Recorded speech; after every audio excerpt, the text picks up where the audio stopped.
One day while I was out running, I just felt this weird sense that someone was following me, and I looked behind and there wasn't anyone there.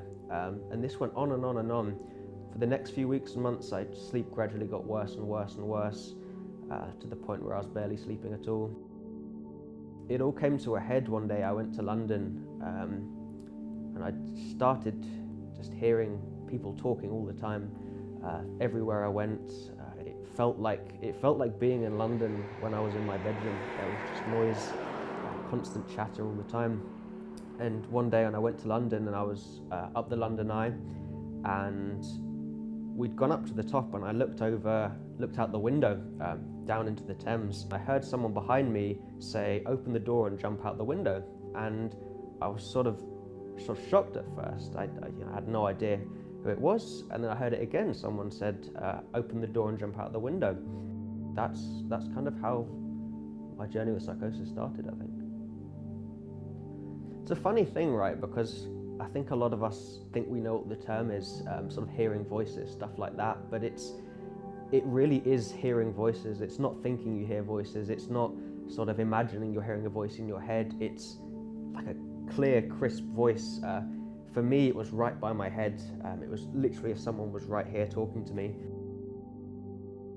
The thing that marks a delusion is that you're totally unbudgeable in your views about the delusion. The delusions that I've had were so fixed that no one could tell me they were not true. And it's one of those things where all the evidence kind of can point against it and you're still convinced. There are various types of delusion. The most common, I think, is persecutory, which is when you believe that you're under attack or you're under threat in some way, or someone's spying on you. One of the things that I needed from the get-go that I wasn't given because I was told that I was too ill was counselling. I think counselling really helps. There is a way you can sort of get around delusions, and a lot of people will try and brute force it and will tell you, you're not thinking straight, this isn't true. But what I think actually needs to happen is, instead of telling someone that what they're seeing or hearing or thinking isn't true, you just sort of turn them away from it so they have a different perspective. And that's what happened to me. I went to counselling, I had art and music therapy. I was just sort of guided to think a little bit differently and a bit more openly about what my experiences were, and to sort of analyse them and express them, which was something that I hadn't really been able to do.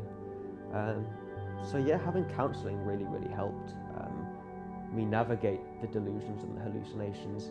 The other thing was exercise, which I'd neglected for many years. I always find that when I went out and ran or cycled or did something aerobic, that I could think a bit straighter and I could just feel more grounded. That and meditation were sort of the two big things that helped me recover and helped me to manage the symptoms. They didn't cure it, but they helped me navigate and manage them. I'm nearly completed my degree, and I think that's probably the thing that I'm most proud of. Because 3 years ago, I had a conversation with my A-level teacher, and I'd agreed to drop out of my A-levels. I'd failed most of my mocks, and I said, I'm gonna drop out. And they said, just hold on for a little bit longer and just see what happens. And the thought of going to university it seemed like an impossibility. It seemed like something I'd never be able to achieve. And so sitting here now, hopefully, fingers crossed, I'll be graduating in a few months. Just feels incredible, especially from someone who was told that they could never recover and wouldn't recover ever. Being able to go to university has been a brilliant thing that I've been able to do, and I'm really happy I've had the chance to do it.